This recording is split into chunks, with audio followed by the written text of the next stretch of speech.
All right. I have sound. We are rolling. We are streaming. Good morning, everybody. It is Firearms Friday.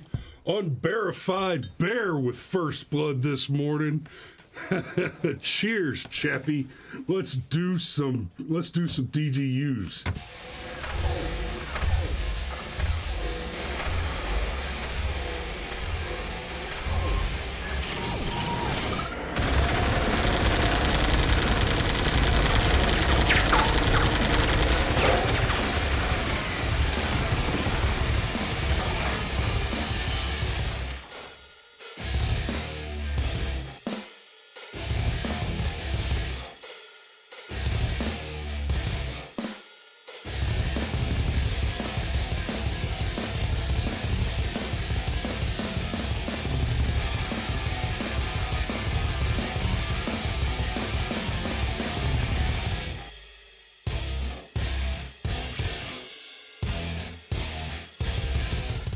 Look at that. Good morning, sunshine. How you doing? I'm all right. I see we got Unverified Bear already said good morning. Danny's with us. GCM. Ben, I was just telling Cameron this morning about the conversation you and I had yesterday, and we're gonna get GCM on here somehow, some way in the not too distant, and that's gonna be a great show. Sergeant Major says, good morning, tax slaves. We should have a conversation sometime about my position on slavery generally, because, we're kind of missing the boat on the 14th Amendment here. I dare you to unpack that one in your head. Good luck, ladies and gentlemen. We have got some DGUs this morning. I have three. No, I think I forgot one. I may have 4 fan submissions this morning. Let me go double check that real quick, because I think my mother sent me another one too. Oh, okay, so it looks like my mother and Patrick both sent me the same one. So we have 4 fan submissions, but only 3 unique ones. That works. So we'll start with the one from Mom and Patrick. Cameron, you want to read this one? Sure. Okay, let me pull that into reader mode so it doesn't look so. Oh, that's so much prettier. Yeah, that's so much prettier. Okay, and that's all yours, brother. Get in it. Home invasion suspect shot and killed in DeKalb County, police say. DeKalb County police investigate a deadly home invasion on September 15th, 2023. DeKalb County, Georgia. A person trying to Excuse me. A person trying to abrade an apartment building. I got this. Like with a file. A person trying to break into a DeKalb County apartment was shot and killed by the resident on Friday night, police say. It happened at the Villas at Panthersville Apartments, located at 2929 Panthersville Road, which is between Flat Shoals and Interstate 285. I've shot pictures in that neighborhood.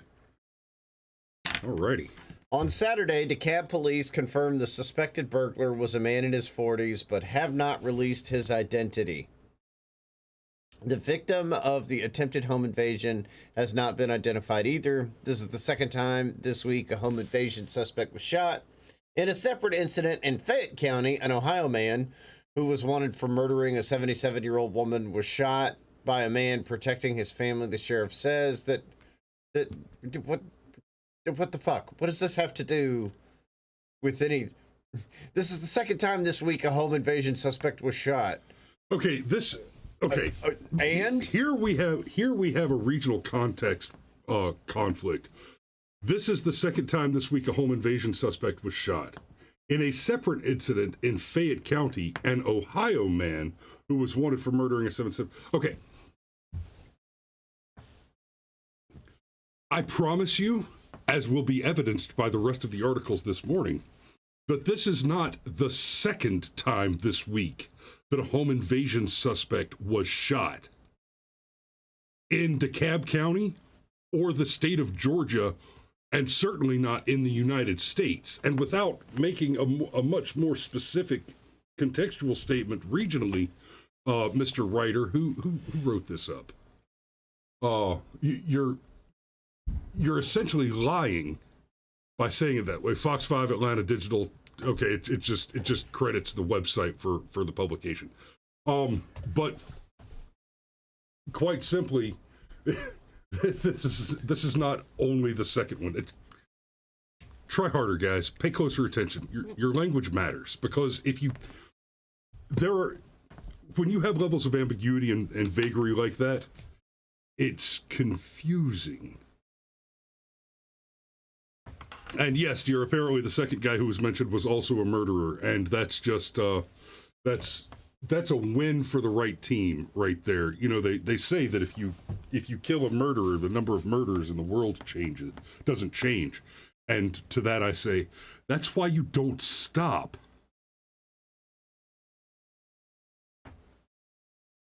Well, and I've always thought about that expression from the other way too. I understand that at the time of killing the murderer, it is still, in the purest sense, mathematically speaking, a 1-to-1.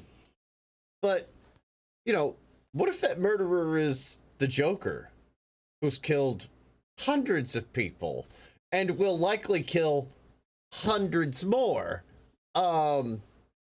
In fact, has gone so far as to state explicitly that that is his particular intent. It's like blowing up terrorists or eating potato chips. Okay. Never just one at a time. Right. So, anyhow, that article was okay until it got to the end, and it's like, if there was any context that could tie the two things together, but basically, like, in a completely different county, in a completely different day, in a completely different incident that even had a completely different outcome. Right. Somebody else got shot in self-defense. Batman finally killed the Joker today. In related news, Joe Biden ordered ice cream. Oh, no. I got it. Clowns. I'm there. I'm with you. Somebody says, cheer up, the dogs play tomorrow. Oh, yeah. His Majesty says cheer up. I'm clear. Tomorrow is Saturday. All right. I bet if you decided to take the day off and showed up with a case of beer to watch the dogs play on the farm, His Majesty would not complain. You're probably right. I'm certain about several things in this scenario. New details. Man shoots, kills aggressor attacking 3 women in a hotel. And I believe this one was submitted by the Banhammer, who appears to be conspicuously absent this morning. He must be out making wine. So, Waco, Texas, a man is dead after police say a bystander shot and killed him when he heard 3 women calling for help inside a room at Hotel Indigo on 211 Clay Avenue. The shooter cooperated with police and was not arrested. Okay, I want to read the rest of this article and enjoy the story, but that ambiguity... A man is dead after police say a bystander shot and killed him when he heard 3 women calling for help inside a room at Hotel Indigo on 211 Clay Avenue. Okay. So, it's a little messy with the pronouns. I mean, at least we know what gender we're talking about. But I can extrapolate that it is, in fact, the bystander who heard the women calling for help and ran to render assistance when he found a man who, apparently, he was justified in eliminating. But I can get this out of it. That sounds like a DRT. Police say it started around 3 a.m. when a man staying at the hotel heard people yelling for help in the hallway. He found a room where a man was in a fight with 3 women.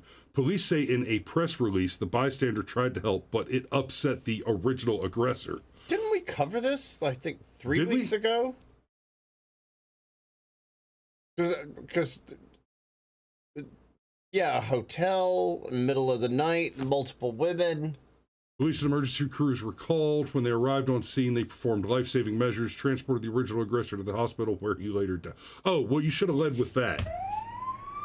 It got downgraded from an R to an O. One of the women involved had a minor injury. Police say the bystander cooperated with the investigation and was not arrested. Okay. What are the new details? It looks, I don't see that there are any, but I would, since we're on this story and we've covered it before, let me just touch this real quick. One of the women involved had a minor injury. I would say that if we're talking about an altercation which had already risen to the level that one of 3 women were being attacked by some dude, had suffered an injury, the likelihood that minus intervention, additional injuries would have followed is elevated extraordinarily by the fact that he's already injured one of them. And so that makes it, at least to some greater degree, a good shoot. Is my logic sound there? I think your logic is rock solid, and there are a couple of people in the chat talking about how shady a place called Hotel Indigo sounds. Yeah, and I agree. And look, this could have been lots of neon. This could have been a situation where, or frankly, these women could have been prostitutes. I don't know that I'm ready to infer that from the context of this story. But this could have been a situation where these women were prostitutes, and to which I go back to one of my old refrains when we talk about these issues. So what? In one of my favorite books, the hero's father gives him a piece of advice. He says, always call a spade, a bastard, but you call a whore a lady because her life is hard enough. No, I mean, that's cute, but... And now your mom says it's oh yeah, we're being corrected. You know, it being a $high hotel does not preclude the possibility of the 3 women being prostitutes. It just means there's some $high hookers out there too. It just means they cost more money too. We tend to call them escorts. But no, the point is, even if that's what they were, yeah, exactly. What they don't have the. So you're a drug dealer. But your buddy tried to screw you. He pulled out a gun and tried to steal your money, and you shot him because he was going to shoot you and take your money. Yeah, exactly. Okay, maybe you shouldn't have been dealing drugs, but that doesn't mean that you don't deserve to live. Exactly. So... All right. And this one is, of course, from the Legion, who I don't see in the chat this morning, so he's going to miss out on a little bit of that good old Florida man. And, well, this I guess... is such a Legion story, too. Yeah, this one's all you, baby. Because I haven't got to hang out with Legion lately. A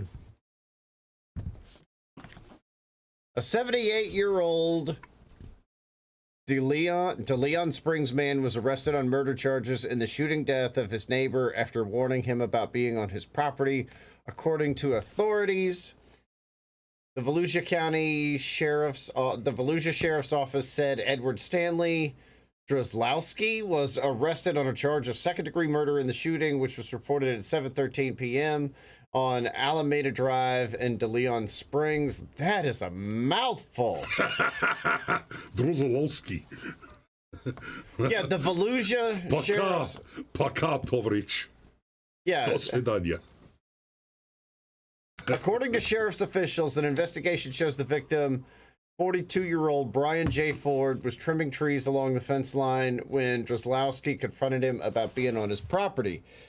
Drozlowski told detectives that he threatened to shoot Ford, and when his neighbor didn't leave, he shot him.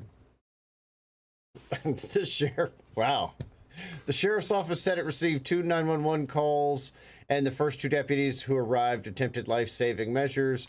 But Ford was pronounced dead at the scene. The 911 calls were released on Monday, including one where Drozlowski is speaking with an operator after his wife called.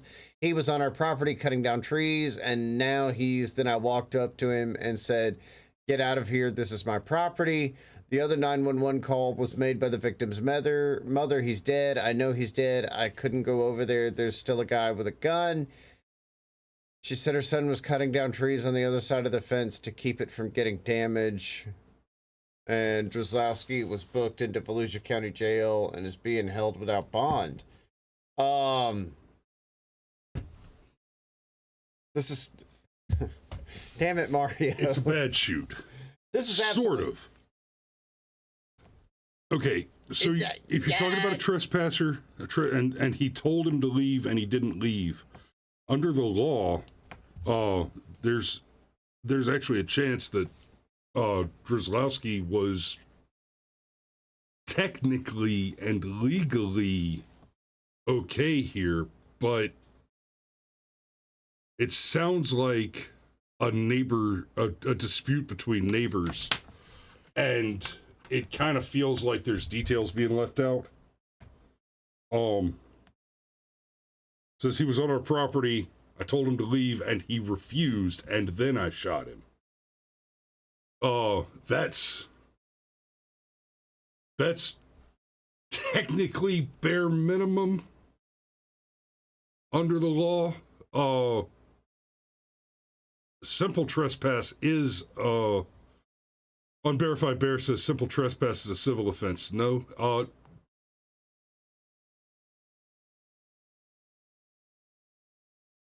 I'm not sure that this qualifies as simple trespass if he was directly, and I'm not saying Drozlowski was right here. On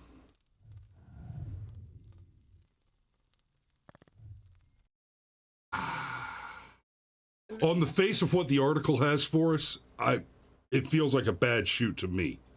It feels like a bad shoot, realistically.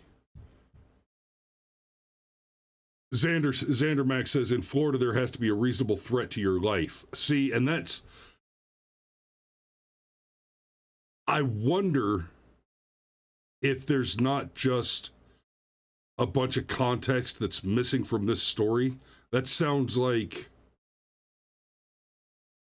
It feels like there's something going on here where the victim, and I'll actually say the victim in this case, the guy who was shot and killed while trespassing, it sounds like there was probably something going on here where the victim had asked about it and they had argued about it. I think there's more to it than I think there's more to it than what the article says here. On the face of the article, it's absolutely a bad shoot.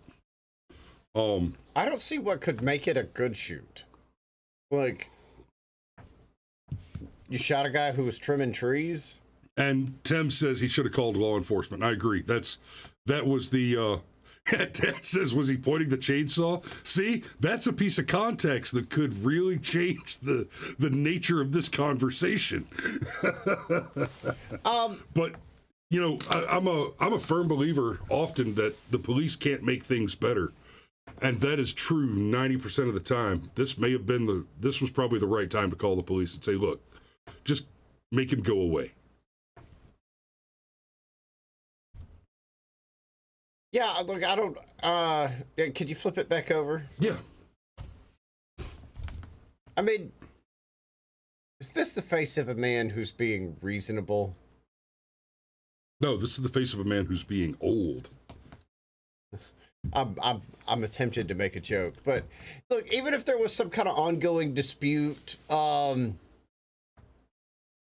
I suspect that's got to be a part of this. Well, and I don't know how all the proximate cause stuff works in Florida, but here in Georgia, if your neighbor has a tree on their property and that tree falls, takes out your minivan, your neighbor's not liable for that in most situations. Correct.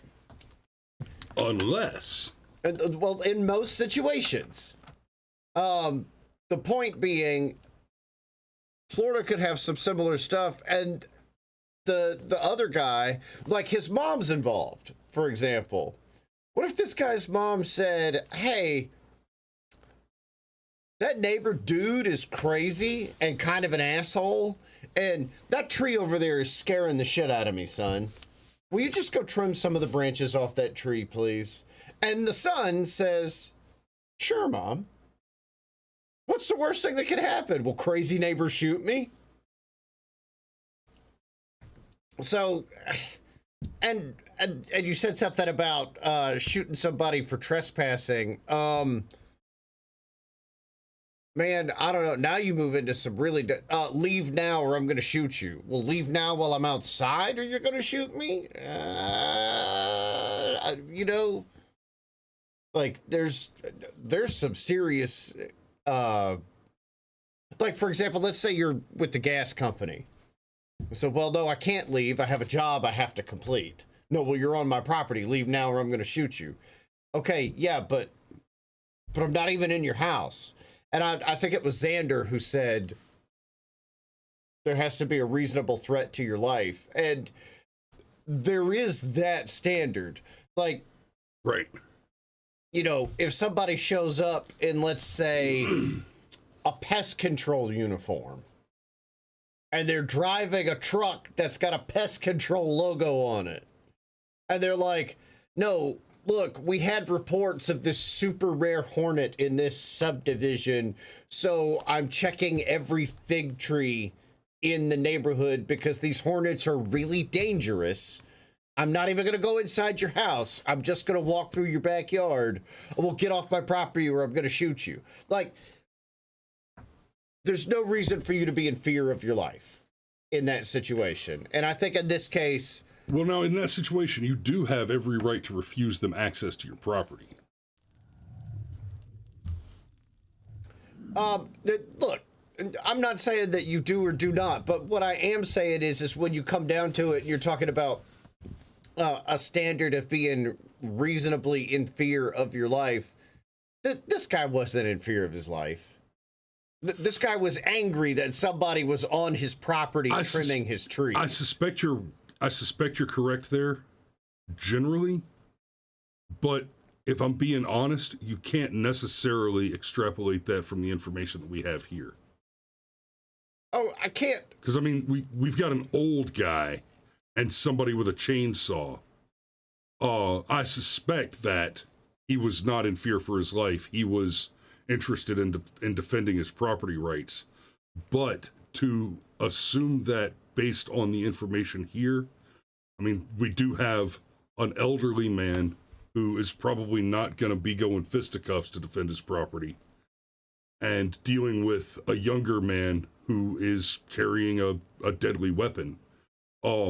There is an argument to be made here that there was a credible threat to life, or at least a reasonable person's standard belief that his life was in danger. And I'm just playing devil's advocate for the sake of that. I still think this was a bad shoot. But it also seems to me like there's a lot of information that's just kind of omitted here. Maybe. Unverified bear is correct there. If he was asked to leave, he has to leave legally. That is correct. And as far as whether or not you can shoot somebody who's on your property without permission, failing the threat of death, then the authority of your rights do not exist. If your rights cannot be defended with the use of deadly force, then you do not have rights. And Xander Mac, I suspect that sounds probably like the case. And that's my reading of the situation. Yeah. Is that, like I said earlier, it's like this guy's mama was like, that tree over there is scaring the hell out of me. Will you go trim it? And he said, sure, Mom, I'll trim that tree for you. And he got his pride wounded. But okay, yes, if you can't defend your rights with violence, you don't really have rights. I would agree with that. But there's also there's also the, I guess you would call it the reasonableness standard. Like, somebody's trimming a tree and he gets shot. Like, man, that even if there's an ongoing dispute between the neighbors where, like, they call each other assholes that have been calling each other assholes for the past 6 months, like, call somebody an asshole does not necessitate getting shot. Like, Oh, agreed. So anyhow, do we have any others or? We have several others, but we also have 5 minutes left, and I still have to take Eleanor to school. So I'm gonna go ahead and do the safety brief and wrap it up this morning. I don't think there's anything. There's no big events going on this weekend that I know of that I'm privy to. There is. Georgia has a primetime game. That's a big event. There's a primetime game tomorrow, and if you're in Conyers, no shit, that was last weekend. There was a thing at the Harley Davidson place last weekend. So no, I'm sorry, I'm a week behind on that. I don't know of any big events going on this weekend. Dragon Con's gone. Island Games in for another couple of weeks.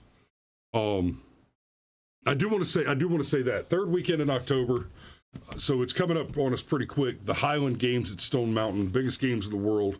Fantastic day out. I will be there. Tim will be there. His Majesty and Ma will be there. And guys, come on out. Have a scotch with me. I'd love to see Xander back out there. Say again. I was saying it's like spring water. It is. It's just like spring water. Why don't you drink spring water, Ron? And I tell you what, if I can get a commitment from Xander Mac that he'll be there, I will bring a bottle of Macallan, and we will have a glass together. So y'all keep that one in mind. Oh, he says, hey, okay. So Xander Mac says he gave us a big old plug last night, and I appreciate that. I did not watch long enough to see that. Y'all, I tuned into Alex and Danny's show last night for about the first 20 minutes or so, and I was batting back and forth in the chat with Legion, and I told him, I cracked a joke yesterday morning that I was going to watch and troll the shit out of him last night, and then Eleanor came up and said, "Daddy, will you snuggle me so I can go to sleep now?" I said, "Oh, yeah, oh, I'll be right there, baby girl." And so, yeah, y'all got me for about 20 minutes last night, but the big old plug, brother, I appreciate the hell out of it. And, yeah, so everybody who's watching right now, if you haven't already, go ahead and smash that like button, subscribe, and start moving to Rumble. I'm sure next week we're going to be talking about the Russell Brand situation a little more. There have been some interesting developments and the way that Rumble has responded. I would love to move my entire audience to Rumble, but to be clear, I will never voluntarily end the show on YouTube unless for whatever reason I just stop doing the show altogether. But we're going to stay on YouTube and keep telling people to go to Rumble until YouTube throws us off of YouTube. So go to Rumble. But we love you, and we will see you on Monday.